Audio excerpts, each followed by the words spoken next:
Most of us are fearful of death in one way or another, whether directly or indirectly, and it could be related to ourselves, our loved ones, or our institutions, or whatever thing that we have become reliant on in life. But in this video, we're going to be talking about that which never dies, sound money. You're looking at it right here. We're going to talk about why it will never die and why you should hold on to these types of metals, gold and silver. And we're going to get into a little bit of the system that many people are predicting could potentially end soon. So let's explore.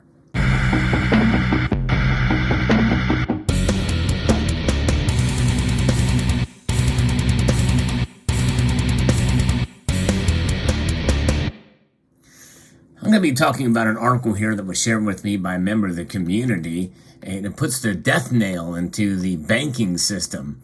And I might be a bit premature. I'm not going to necessarily go through that section of the piece here from gold-eagle.com. But I think many people are rightfully fearful as to where that system is going. And some of us may be welcoming it, the current system, the way it's set up.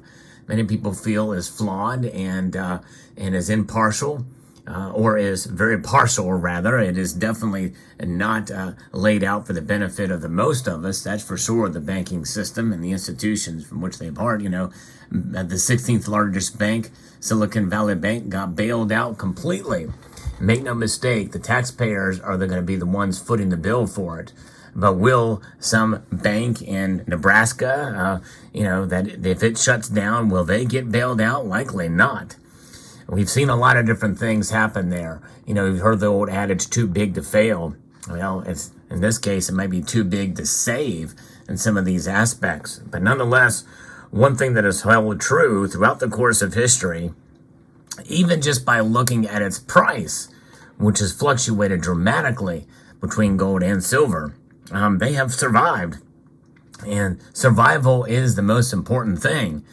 They are breathing life and existing beyond the hype and beyond the doom of financial assets and things throughout history. Gold and silver have done very well in that regard. And so I think that's the thing that most people, we look at through a narrow lens in terms of gold and silver and prices based off of our experience since we started stacking. And actually, the vast majority of my viewers are relatively new to stacking. It's amazing to see. Some of you folks have been stacking for a year or less. And so this message really goes out to you, but it also is for the experienced stacker, because we can get frustrated and maybe even confused at what the markets do. But in the end, holding these metals is not about getting rich. It's not about beating the system, although in a sense, when you do hold them, you are operating outside of the system. In a sense, it is an act of defiance against the system. The more you hold in these metals outside of there, this is why I encourage you to hold on to these metals and to stack them and to buy them. But do it at a responsible rate, because if you don't do it using fiscal sanity, you are contributing to the very system that you are trying to separate yourself from. None of us want that, that's for sure. So what about this death of money? Well, first we have to talk a little bit about, this is where I differ with many in the community, because they don't see this as money. And it's understandable so.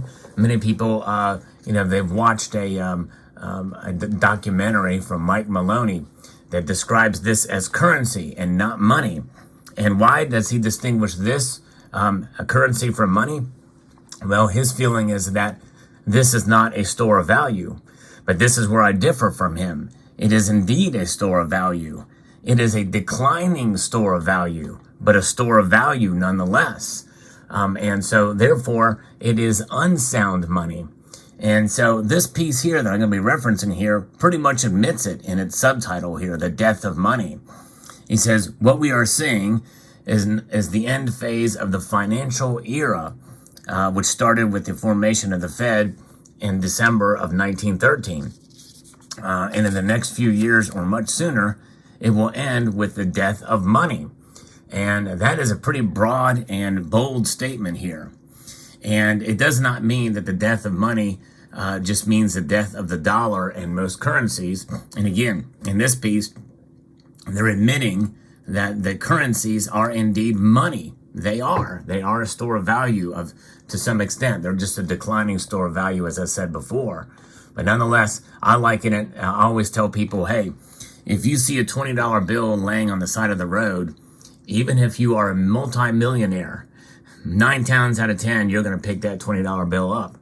That means it is a store of value, and you can take that $20 bill and go in and buy probably a 12-pack of beer with it, all right, or whatever else that could cost around $20. The death of money does not just mean the dollar, and most currencies will make their final move to zero, having already declined or lost 98% of their value since 1971. And I would really say it's since 1913. I don't know, because the dollar has declined a lot since 1913 to 1971.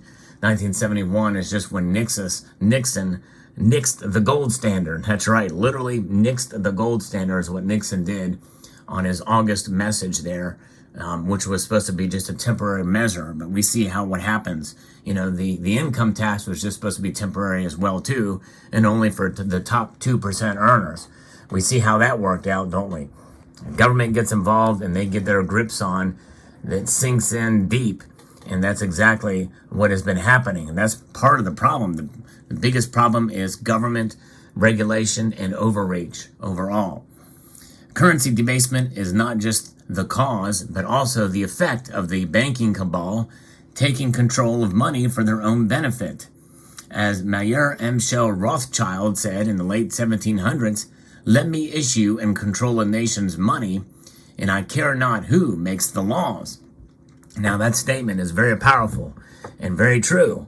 And the thing is people say this is why the Federal Reserve is the most powerful entity, the central bankers, and they are separate from government. But no, I make the argument that they are tied in very, very closely. And there's probably a cross control, or they're working together.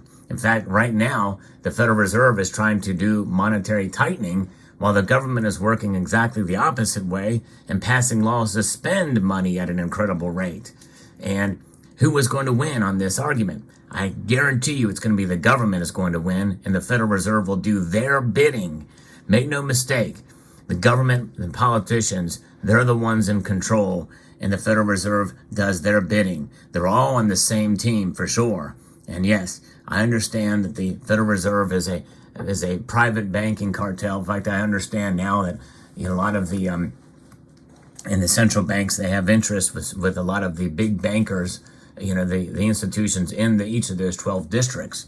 But nonetheless, they are at the mercy. These governors are appointed by presidents, and they go through Senate confirmation hearings. And Cassandra was a priestess in Greek mythology who was given the gift of predicting major events accurately, but also given the curse that no one would believe her predictions. No depositor must believe that the FDIC in the U.S. or similar vehicles in other countries will save their deposits. All these organizations are massively undercapitalized, and in the end, it will be the governments and all the countries which step in. Kind of proves my point, right? We know that the government has no money. They just print whatever they need. That leaves ordinary people taking the final burden of all the money printing. That's inflation, folks, and we are in the midst of it now, and it's only going to get worse with government-mandated spending, folks. That is really where we are at. We're going to see government-mandated spending, and it's going to make things much worse.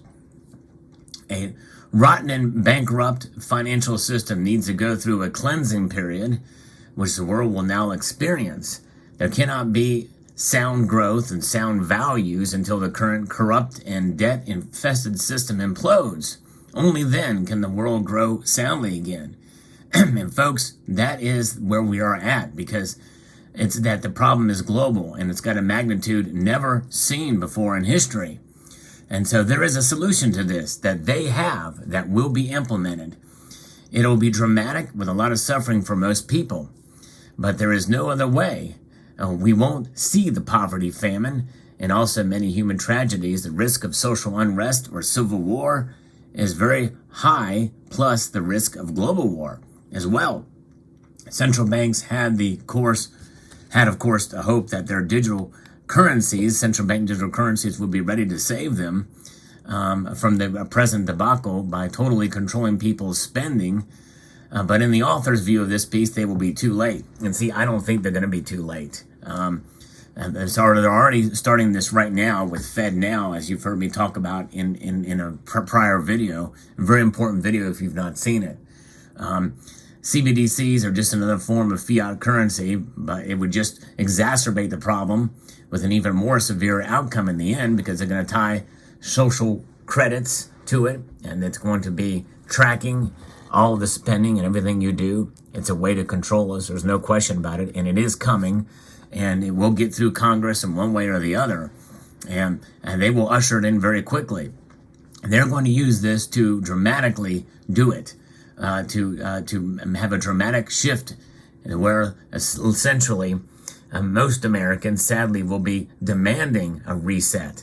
There will be a reset, but sooner or later that system is going to probably die as well too. But what will not die is going to be gold and silver. See, gold and silver, they have no interest. They have no counterparty interest. They have no political viewpoint. They have no ideology. They exist for what they are. That's the attractive nature of gold and silver.